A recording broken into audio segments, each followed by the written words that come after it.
2주 전 설교에서 요즘 시대를 이제 종교 없음의 시대라고 사람들이 부른다라고 이야기했습니다. 왜냐하면 시간이 갈수록 사람들이 종교가 없다라고 이야기하는 사람들이 그리고 그 비율이 점점 더 늘어가고 있기 때문에 그렇습니다. 그래서 그때 살펴봤을 때 62.9%가 종교가 없다라고 우리나라 사람들이 그렇게 대답했다라는 것들을 본 적이 있었는데, 그 후속 조사로 흥미로운 조사가 있었습니다. 그것은 종교가 없는 사람들을 대상으로 이제 신 혹은 초월적인 존재가 있냐라는 질문이었는데, 그 질문에 종교가 없다라고 대답한 사람들의 38%에 되는 사람들이 신 또는 초월적인 존재가 있다고, 그것을 믿는다라고 대답했습니다. 결국 사람들의 내면에는 어떤 종교를 갖고 싶진 않지만 초월적인 존재나 어떤 신은 존재한다라고 사람들이 믿고 있다라는 것을 우리가 볼 수 있습니다. 왜냐하면 우리가 인생을 살아가다 보면 자신의 힘으로는 도저히 해결할 수 없는 어떠한 일이 생기거나 아니면 자신의 지식으로는 도저히 이해할 수 없는 어떤 일들이 일어나고 있다라는 것을 인정하는 것이기 때문에 그렇습니다. 물론 여기서 말하는 믿음, 신 혹은 초월적 존재를 믿느냐라고 했을 때 그 믿음은 뭐 지적인 동의에 불과할 것이지만 어쨌든 지적으로라도 동의하는 사람들이 38%에 해당하고, 실제로 사주나 토정비결이나 타로나 손금, 관상 같은 무속인을 찾아간 적이 있냐라는 질문에 1년 안에 찾아간 적이 있냐라는 질문에 40%에 해당하는 사람들이 있다라고 대답했다라는 것을 보면서, 하나님은 없다고 믿지만 그 마음 가운데는 어떤 무언가를 의지하려고 하는 사람들이 굉장히 많아지고 있는 것은 아닌가라는 생각들을 합니다. 그래서 2주 전 설교에서 종교 없음의 시대를 살아가는 우리들 가운데는 결국에 그것들을 경험하게 하는 것들이 필요하다. 결국 우리 안에 성령께서 기쁨과 믿음과 성령이 충만하다는 사실들을 경험하게 하는 것들이 중요하다라는 이야기를 했었는데, 왜냐하면 종교에 대한 이야기가 나오면 사람들이 굉장히 예민하게 반응을 합니다. 그래서 기독교나 혹은 뭐 천주교나 불교나 종교의 이제 나쁜 점들을 많이 이야기하는데, 근데 어떤 사람이 자신이 귀신을 봤다라고 뭐 체험을 이야기한다거나 꿈에 뭐 어떤 뭐 조상님을 봤다 뭐 이런 이야기들에서는 전혀 거부감을 느끼지 않고 반응하고 있는 사람들을 볼 수 있습니다. 신기하죠? 종교는 없다라고 이야기하면서, 기독교에서 말하는 신은 없다라고 이야기하면서 어떤 뭐 무당을 찾아간다거나 어떤 점을 본다거나 혹은 귀신을 봤다라는 경험 가운데서는 사람들이 다 동의해 준다라는 거죠. 그냥 그럴 수 있다. 네가 봤으니까 맞다라고 이야기해 주는 것들을 보게 된다라는 거죠. 우리는 살아가면서 웬만하면 자신의 힘으로 어려움을 극복하려고 합니다. 왜냐하면 다른 사람들에게 도움을 구하거나 폐를 끼치는 것을 우리는 좋아하지 않습니다. 그럼에도 불구하고 우리 모두는 혼자 살 수 없는 한계를 가진 사람이다라는 것을 우리는 때마다 느끼고 있습니다. 무엇보다 실패와 좌절 가운데 있을 때, 그리고 실수와 어려움들을 경험하면서 더욱 그런 부족함들을 느끼기 마련입니다. 우리가 고통과 시련을 당할 때 어떤 사람들은 무당을 찾아간다고 합니다. 점을 본다라고 이야기합니다. 그런데 우리는 누구를 찾아가고 있습니까? 우리가 고통과 시련을 만날 때 우리가 의지할 수 있는 대상은 누구라고 생각합니까? 오늘 본문을 통해서 예수님을 의지하는 삶이 무엇인지 함께 생각해 보려고 합니다. 예수님께서 우리를 이렇게 부르신 적이 있습니다. 수고하고 무거운 짐진 자들아 다 내게로 오라, 내가 너희를 쉬게 하리라. 예수님은 고통 가운데 있는 혼자선 살 수 없는 사람들 향하여서 예수님께 그 수고하고 무거운 짐을 들고 오라고 초청하고 있습니다. 그럼 예수님께서 쉼을 주시겠다라고 약속하고 있습니다. 우리는 오늘 본문 말씀을 통해서 예수 그리스도를 의지하는 삶이 왜 중요한지, 그리고 그것이 우리의 삶 가운데 어떤 변화를 가져다 줄 수 있는지 함께 깊이 생각해 보도록 하겠습니다. 오늘 본문 8절입니다. 루스드라에 발을 쓰지 못한 한 사람이 앉아 있는데 나면서 걷지 못하게 되어 걸어본 적이 없는 자라. 지난주 본문에서 그 14장이 시작되었는데 이고니온에서 사역을 바울과 바나바가 했었습니다.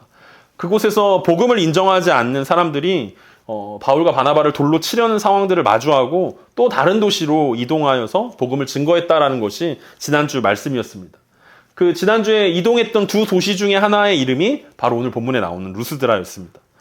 루스드라는 유대인들이 많지 않은 도시였던 게 분명한 게, 왜냐하면 바울은 일반적으로 어떤 도시에 찾아가면 그곳에서 유대인들이 모여있는 회당을 중심으로 복음 사역을 전하는데, 오늘 루스드라에서는 유대인들이 많지 않았던지 회당이 존재하지 않았던 것으로 보입니다. 그래서 그곳에는 회당이 없었기 때문에 바울의 그런 전략들이 사용하지 못하게 되었습니다.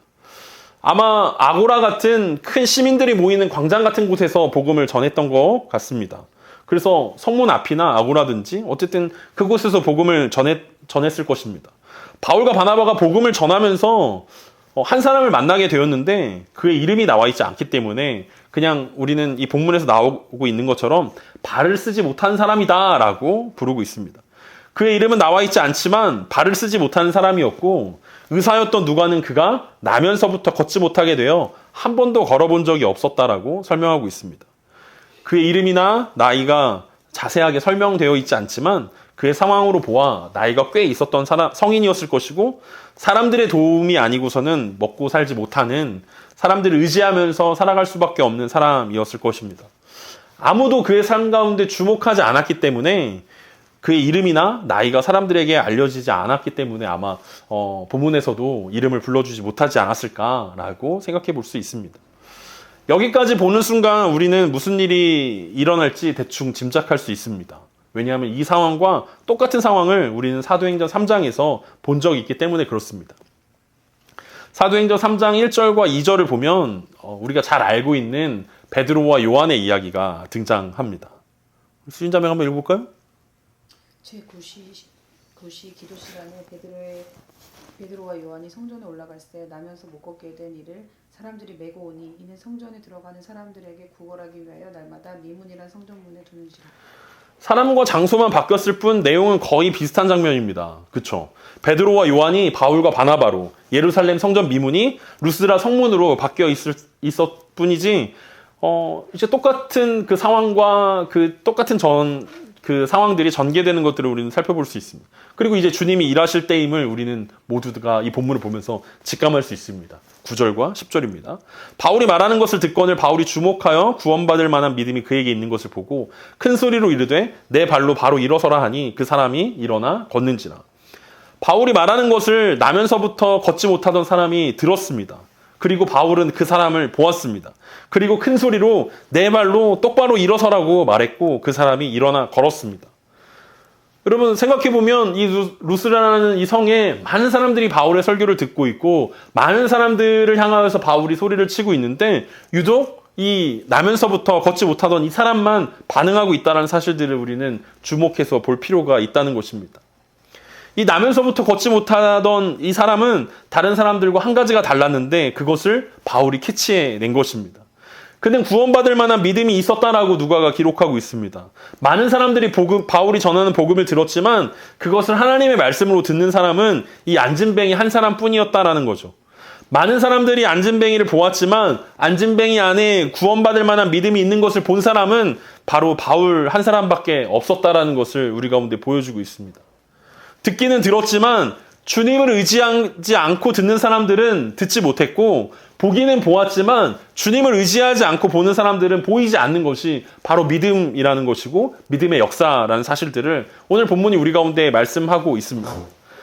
여기 주님을 의지하고 있는 이 두 사람 사이에서 일어나고 있는 일들을 우리가 주목해야 할 것입니다. 바울은 나면서 한 번도 걸어본 적이 없는 그 사람을 향하여서 주님을 의지함으로 내 발로 걸어서 일어나라고 명령합니다. 내 발은 자신의 발로 일어나라는 거지 기어서 일어나라는 뜻은 아니었습니다. 그리고 그 사람은 한 번도 걸어본 적이 없지만 주님을 의지함으로 일어나 걸었습니다. 이것이 바로 믿음의 역사라고 우리는 부를 수 있을 것입니다. 믿음은 볼 수 없는 것이라고 이야기하지만 사실은 믿음의 역사는 우리 눈으로 볼 수 있다는 것을 의미하고 있습니다. 복음이 선포되었을 때 단순한 지적인 호기심으로 듣던 사람들에게는 아무 일도 일어나지 않았습니다. 하지만 오히려 사람들을 의지하는 것이 무엇인지 잘 알고 있었던 이 안진뱅이는 주님을 의지한다는 것이 무엇인지 너무나 잘 알았습니다. 그래서 믿고 의지한다라는 것은 자신이 정말로 그것대로 살아간다라는 단순히 그것에 동의한다라는 것이 아니라 자신의 행동으로 삶으로 보여줄 수 있다라는 것을 오늘 우리 본문을 통해서 우리는 확인해 볼 수 있습니다. 믿고 의지했던 안진뱅이에게 하나님께서 구원받을 만한 믿음을 주셨습니다. 마치 중풍병자를 향하여서 예수님께서 내 자리를 들고 일어나라 라고 말씀하셨던 것처럼 베드로도 그러했고 오늘 본문의 바울도 똑같이 이야기했습니다. 일어나라는 것입니다. 그리고 사람들은 믿음으로 주님을 의지하여 일어난 이 일들을 보고 깜짝 놀라게 되었습니다. 왜 많은 사람들이 그곳에 있었을 텐데 바울은 유독 이 한 사람을 주목했다는 것입니까? 왜 많은 사람들이 아프고 병들고 어려움 가운데 있었을 텐데 왜 유독 이 안진뱅이 한 사람만 고침을 받을 수 있었던 것입니까? 중요한 것은 그 모든 사실들을 이 사람들은 까마득해 잃어버리고 그냥 이 안진뱅이가 일어났다는 이 사실 하나만에 주목하고 기뻐하고 흥분하기 시작했습니다. 이 안진뱅이가 일어난 후에 루스드라에는 아주 황당한 일들이 이어지고 있습니다. 오늘 본문 11절에서 15절입니다.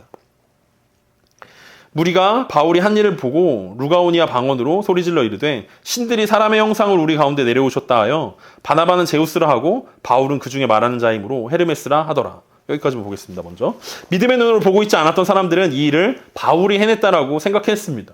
그리고 그곳 루가오니아 방언으로 소리를 지르면서 신들이 사람의 형상으로 우리 가운데 내려오셨다라고 소리쳤습니다. 당시 그리스 로마 신화에 나오는 많은 신들이 있었지만 제우스라는 신이 가장 인기 있는 신이었고, 왜냐하면 그 신이 주인공이기 때문에 그렇습니다. 그리고 그 지역은 제우스 신전이 있는 곳이었기 때문에 바나바에게는 제우스라는 이름을 붙여줬고 바울은 헤르메스라는 신의 이름을 붙여주었습니다. 사실 이곳에는, 이 도시에는 전설처럼 내려오는 이야기가 하나 있었는데 오래전에 제우스와 헤르메스 신이 이 도시를 방문했다는 것입니다. 그런데 1000명의 사람들을 만났는데 한 사람도 이 제우스와 헤르메스를 알아보지 못하고 천대했다라는 거죠. 맞아주지 않았다는, 영접하지 않았다라는 거예요. 그래서 마침내 한 노 부부가 두 신이죠. 사람의 형상을 하고 내려온 이 두 신을 영접했을 때 이 두 사람을 축복해주고 그 두 사람의 집, 이 노부부의 집을 신전으로 바꿔주고 그 두 노부부가 이제 나무로 만들어 주었다라고, 아름다운 나무로 만들어 주었다라는 전설이 내려오고 있습니다. 그리고 이 두 신을 맞이하지 않았던 나머지 1000명의 사람들을 홍수로 몰살시켰다라는 이 전설이 이 도시 가운데 책으로 전해 내려오고 있었던 것입니다. 그러니까 오늘 바울과 바나바를 통해서 복음이 선포되어지고 병든 사람이 일어나게 되고 이 안진뱅이가 일어나는 이 사건을 보면서 그때 같은 그 똑같은 일들이 일어나고 있구나라는 것들을 사람들이 생각할 수밖에 없었다라는 거죠. 물론 그 두 신을 제대로 영접하지 못해서 홍수가 나서 몰살당했다라는 것은 그렇다라고 생각해 볼 수 있지만, 이 잘 맞이했던 이 노 부부가 결국은 그 집이 신전이 되고 아름다운 두 나무가 됐다라는 것은 사람들이 나무가 되고 싶어서 바울과 바나바를 이렇게 열렬하게 환영했는지는 잘 모르겠습니다. 중요한 것은 바나바는 약간 좀 그럴듯하게 생겼을 것이다라고 사람들이 추측할 수 있다라는 거죠. 굳이 바나바에게 제우스라는 이름을 붙여준 것은 아마 바나바는 조금 그래도 키가 크고 좀 풍채가 좋고 잘생기지 않았을까라는 생각들을 하게 됩니다. 물론 바나바의 그 외모에 대한 언급은 나와 있지 않기 때문에 그렇습니다. 그런데 바울에 대한 외모는 언급이 되어져 있습니다. 왜 바나바가 제우스고 바울이 헤르메스냐라고 했을 때 바울에 대한 생김새는 이렇게 전하고 있는데, 바울은 키가 작고 매부리 코에 일자 눈썹을 하고 있다. 그리고 안짱다리로 걸음을 걷는다라는 전설이 내려오고 있습니다. 그러니까 바울은 생각보다 굉장히 못생겼던 사람이었습니다. 그리고 대머리였다라는 이야기가 전해지고 있습니다. 그래서 루스드라 사람들이 보기에 바나바는 말도 안 하고 약간 근엄하게 뒤에 서 있으니까 제우스라고 이름하고, 바나바는 맨날 말만 하고 앞에서 설교하는 사람이니까 헤르메스라는 이름을 붙여준 것입니다. 헤르메스는 제우스의 아들이면서 동시에 그의 전령이라는 별명을 가지고 있었기 때문에 바울이 그 역할을 한다라고 생각했다는 것입니다. 그 사람들에게 널리 알려진 이 이야기가 바울과 바나바를 오해하게 만들었습니다.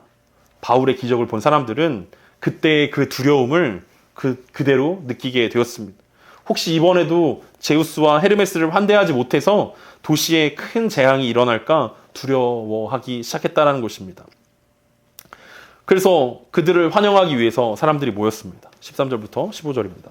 시외 제우스 신당의 제사장이 소와 화환들을 가지고 대문 앞에 와서 무리와 함께 제사하고자 하니 두 사도 바나바와 바울이 듣고 옷을 찢고 무리 가운데 뛰어 들어가서 소리질러 이르되, 여러분이 어찌하여 이러한 일을 하느냐? 우리도 여러분과 같은 성정을 가진 사람이라. 여러분에게 복음을 전하는 것은 이런 헛된 일을 버리고 천지와 바다와 그 가운데 만물을 지으시고 살아계신 하나님께 돌아오게 함이라. 루스드라에 일어난 제우스 강림 사건은 성 밖에 있는 제우스 신당의 제사장이 소와 화환을 가지고 성문 앞에 나오는 것으로 결론이 지어졌습니다. 많은 무리들과 함께 제사하러 많은 사람들이 모여들었고 제사장은 소와 화환을 가지고 바울과 바나바가 있는 그 성문 앞으로 모여들었습니다. 앞서 사람들이 루가오니아 방언으로 말하고 있어서 바울과 바나바가 어떤 일이 일어날지 예측하고 있지 못했기 때문에 지금 일어나고 있는 상황들이 더욱더 당황스러울 수밖에 없었던 것입니다. 자신들에게 제사를 드리러 온 사람들이 바울과 바나바의 목에 화환을 걸어 주었습니다. 그리고 제단을 쌓기 시작했습니다. 그리고 소를 잡으려고 하고 있는 장면입니다. 바울과 바나바는 이 장면을 보면서 깜짝 놀랐습니다. 옷을 찢고 무리 가운데 뛰어 들어가서 말리기 시작했습니다. 그러면서 어찌하여 이런 일을 하느냐고 사람들을 향하여서 외치기 시작했습니다. 우리도 여러분과 같은 성정을 가진 사람입니다. 바울이 일으켰던 이 안진뱅이 사건은 루스드라 사람들을 흥분시켰습니다. 그리고 바울과 바나바가 하늘로부터 내려온 신들의 형상이라고 사람들이 생각하고 착각하게 만들었습니다. 성경에는 수많은 사람들이 등장합니다. 그 중에 믿음의 사람이라고 이야기하는 많은 사람들이 있습니다. 그들의 수많은 업적들을 바라보면서 우리는 야, 참 대단한 사람이다. 나도 저렇게 살았으면 좋겠다. 라고 생각하지만 성경에 나오는 그 많은 믿음의 인물들은 성경에서 그들이 진짜 대단한 사람이라고 말하지 않고 있다는 것을 우리는 확인해 볼 수 있습니다. 이스라엘 역사 가운데 가장 위대한 왕이었던 다윗 왕을 우리가 함께 살펴보면 성경에서 그를 시편도 수많은 시편들을 짓고 골리앗과 싸움에서 이기게 되고 이스라엘을 그 하나님이 사랑하시는 그 이스라엘 나라를 하나님 기뻐하시는 대로 통치했던 위대한 왕으로 기록하고 있는 장면도 있지만 다윗 왕을 기록하면서 그가 간음하고 살인한 사람이라는 사실들을 여전히 우리 가운데 보여주고 있다는 사실들을 우리는 볼 수 있습니다. 예수님의 수제자였던 베드로도 마찬가지 아닙니까? 그가 수많은 기적들을 일으켰고 예수님을 쫓아서 무리를 걷기도 하고 오병이어의 기적의 주인공이 되기도 했지만 성경에서는 베드로에 대해서 정확하게 이렇게 기록하고 있지 않습니까? 여종 한 명도 감당하지 못하고 예수님을 모른다고 저주했던 사람이다라고 정확하게 기록하고 있습니다. 야고보서에 보면은 엘리야를 향해서 그는 우리와 같은 성정을 가진 사람이다라고 이야기합니다. 야고보서 5장 17절과 18절에 보면 엘리야는 우리와 성정이 같은 사람이로되 그가 비가 오지 않기를 간절히 기도한즉 3년 6개월 동안 땅에 비가 오지 아니하고 다시 기도하니 하늘이 비를 주고 땅이 열매를 맺었느니라라고 엘리야의 사역에 대해서 이렇게 높이 평가합니다. 어떤 사람이 기도했는데 3년 6개월 동안 비가 내리지 않도록 만들 수 있다면 그만큼 위대한 사람이 어디 있겠습니까? 다시 기도했더니 그 3년 6개월 동안 내리지 않았던 비가 다시 내리게 할 수 있었던 엘리야의 이야기는 우리에게 참 큰 감동을 주고 있습니다. 그런데 놀랍게도 성경은 그 엘리야에 대해서 평가할 때 그가 하나님을 부르고 하나님께 죽기를 자처한 나약한 사람이었다는 사실들을 함께 기록하고 있다는 것입니다. 성경을 보면서 우리가 경험할 수 있는 것은 어떤 믿음의 사람도 완벽하지 못하다라는 사실과 동시에 하나님의 사람이라고 불리웠던 사람들조차도 하나님을 의지했을 때는 놀라운 기적의 주인공이 될 수 있었지만 하나님을 의지하지 않았을 때는 우리와 똑같은 성정을 가진 우리와 똑같이 죄의 유혹 가운데서 무너지고 넘어지고 실수하고 실패하는 사람이라는 사실들을 함께 기록하고 있다는 사실입니다. 바울은 루스드라 사람들을 향하여서 당신들이나 자신은 똑같은 피조물이라는 사실들을 말해주고 있습니다. 주님을 의지한 사람들은 엄청난 업적을 남겼지만 그들이 주님을 의지하지 않을 때는 똑같이 실수와 죄를 저지르는 그리고 죽어 마땅한 인간이라는 사실들을 정확하게 언급하고 있다는 것입니다.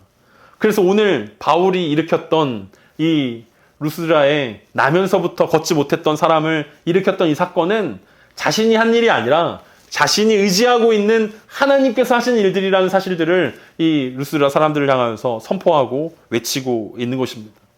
얼핏 보면 바울이 하고 있는 것처럼 보여집니다. 얼핏 보면 안진뱅이가 잘해서 그렇게 된 것이다라고 느껴집니다. 하지만 성경은 분명하게 하나님을 의지해야 일어나는 일들이라고 하나님을 의지해서 바울이 말했을 때 일어난 일이고 하나님을 의지해서 들었을 때 나타난 일이라고 우리 가운데 설명하고 있습니다. 하나님에 대해서 한 번도 들어본 적이 없는 사람들에게 바울은 설교하기 시작합니다. 그 설교는 이 15절 하반절부터 계속해서 이어지는데 그 설교에 대한 내용은 다음 주에 이어서 보도록 하겠습니다. 오늘 우리가 주목해야 되는 것은 바울과 나면서부터 걷지 못했던 사람의 이야기를 통해서 하나님이 우리 가운데 어떤 영적인 큰 교훈을 주고 있다는 사실입니다. 그것은 우리가 어떻게 하나님을 의지하는가에 대한 이야기들을 우리 가운데 전달하고 있습니다. 전 설교자로서 설교를 하고 있지만 하나님을 의지하지 않고 설교를 충분히 해낼 수 있다는 사실들을 너무나 잘 알고 있습니다. 그냥 제 말을, 제가 준비한 것을 읽어 내려가는 것입니다. 그리고 제가 준비한 것을 여러분들에게 전달하는 것입니다. 그렇다면 하나님을 의지하지 않고 설교하는 일이 될 것입니다. 아무 일도 일어나지 않을 것입니다. 설교를 듣고 있는 여러분들도 마찬가지 아니겠습니까? 하나님을 의지하지 않고 충분히 이 시간들을 버티고 견뎌낼 수 있을 것입니다. 하나님을 의지하지 않고 그냥 들리는 말로 듣고 있을 수 있다는 거죠. 그냥 또 새로운 사실들을 알아내고 그것들을 기록하고 적어내고 또 시간을 보낼 수 있는 것이 하나님을 의지하지 않고 설교를 충분히 들을 수 있다는 사실일 것입니다. 나면서부터 걷지 못했지만 그는 바울의 이야기를 통해서 믿음을 갖게 되었고 예수님을 의지하여 복음을 들을 수 있었습니다. 그렇다면 우리는 무엇을 의지하고 무엇을 듣고 있는지 고민해 봐야 할 것입니다. 혹시 우리가 수많은 소리들 가운데 하나님의 음성을 듣지 못하는 이유가 믿음으로 하나님을 의지하지 않고 듣고 있어서는 아닌지 생각해 봐야 할 것입니다.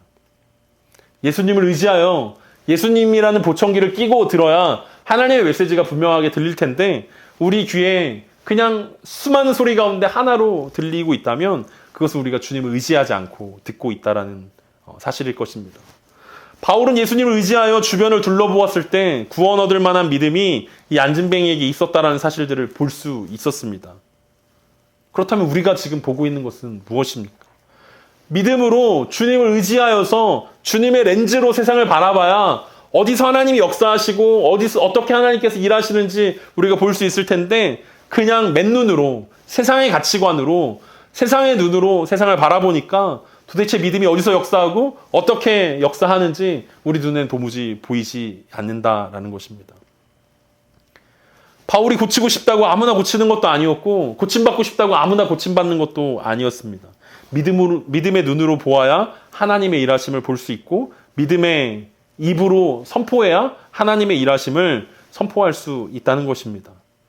똑같은 입이고 똑같은 말이지만 하나님을 의지하여서 말했던 바울의 입술에는 능력이 나타났습니다. 마찬가지로 베드로와 요한의 외침에도 은과 금은 내게 없지만 내게 있는 이것을 너에게 주노니라고 외쳤던 베드로와 요한의 외침도 마찬가지였습니다.